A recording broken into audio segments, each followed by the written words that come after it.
দিন কয়েক আগেই বাংলাদেশের উইকেটরক্ষক ব্যাটার জাকের আলী জানিয়েছিলেন এশিয়া কাপে চ্যাম্পিয়ন হতেই যাবে লিটন দাসের নতুন বাংলাদেশ। এবার বাংলাদেশের সাবেক ক্রিকেটার ও আন্তর্জাতিক ধারাভাষ্যকার আতহার আলীও বললেন এবারের এশিয়া কাপে টাইগাররা স্পেশাল কিছুই করবে। গণমাধ্যমের মুখোমুখি হয়ে দেশের ক্রিকেটের এই পরিচিত মুখ বলেন, ইনশাআল্লাহ বাংলাদেশ ভালো করবে। এশিয়া কাপের আগে যদিও আমাদের নেদারল্যান্ড সিরিজ আছে, তবে তার আগে পাকিস্তান ও শ্রীলঙ্কার বিপক্ষে দুইটা সিরিজেই আমরা ভালো খেলে জয়ী হয়েছি। কোনো দল যখন এই রিদমটা ধরে রাখে তখনই ভালো কিছু হয়। আশা করি আমরা জয়ের এই মোমেন্টাম ধরে রেখেই এশিয়া কাপে খেলতে যাব। আমার মনে হচ্ছে বাংলাদেশের জন্য স্পেশাল কিছু এবারের এশিয়া কাপে হতে যাচ্ছে। সাম্প্রতিক সময়ে টি-20 ফরম্যাটে টাইগারদের দুই ওপেনার তানজিদ হাসান তামিম ও পারভেজ হোসেন ইমন যে নজরকাড়া পারফরমেন্স করছেন তাও চোখে লেগেছে আতহার আলীর। সাংবাদিকদের প্রশ্নের জবাবে তিনি বলেন, ওরা তো বিশ্বকাপ জয়ী ক্রিকেটার, অনূর্ধ্ব 19-এ দুজনই বিশ্বকাপ জিতেছে। ওরা দারুণ আক্রমণাত্মক ব্যাটার, দুজনই আবার বাঁহাতি। যদি এভাবেই ধারাবাহিকতা ধরে রাখতে পারে তবে আমার মনে হয় বাংলাদেশ ওপেনিংয়ে পার্মানেন্ট একটা সলিউশন পেয়ে যাবে।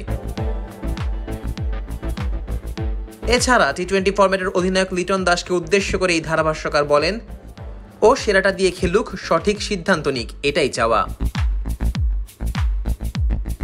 সম্প্রতি টাইগারদের ছক্কা মারার রেকর্ড নিয়েও তোলপাড় ক্রীড়াঙ্গন। এরই মাঝে পাওয়ার হিটিংয়ে আরও পরিপক্ক হতে বিসিবি জুলিয়ান উডকে নিয়োগ দিয়েছে। এ প্রসঙ্গে আতহার আলী বলেন, যে কোনো জিনিস একটু সময় দিতে হবে, তবেই আমরা আরও ভালো আউটপুট দেখতে পারবো। পাওয়ার হিটিংও এমন, যদিও এরই মধ্যে আমরা এই পাওয়ার হিটিং দেখেছি।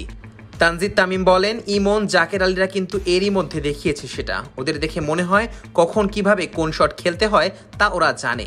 যেহেতু জুলিয়ান উড এখন এই দায়িত্ব নিয়েছে, আমার মনে হয় একটু সময় দিন, আমরা এই ইতিবাচক ফল দেখতে পারবো।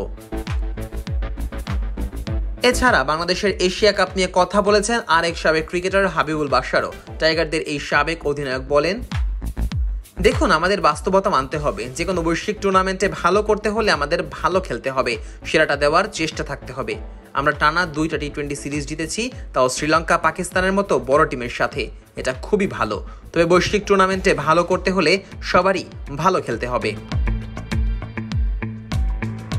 হাবিবুল বাশার মনে করিয়ে দেন বাংলাদেশের এশিয়া কাপের পুরনো রেকর্ড নিয়েও। তিনি বলেন, আমাদের বিশ্বকাপের রেকর্ড তেমন ভালো না হলেও এশিয়া কাপের রেকর্ড কিন্তু খারাপ না। যদি আমরা অতীত মনে রাখি, ভালো কিছু সম্ভব, তবে খুব কঠিন পরীক্ষা দিতে হবে। কিন্তু আমার মনে হয় বাংলাদেশ দলের সেই সক্ষমতা আছে। তবে আমাদের ওপেনিং ভালো হলেই চলবে না, পরের সারির ব্যাটারদেরও ভালো করতে হবে।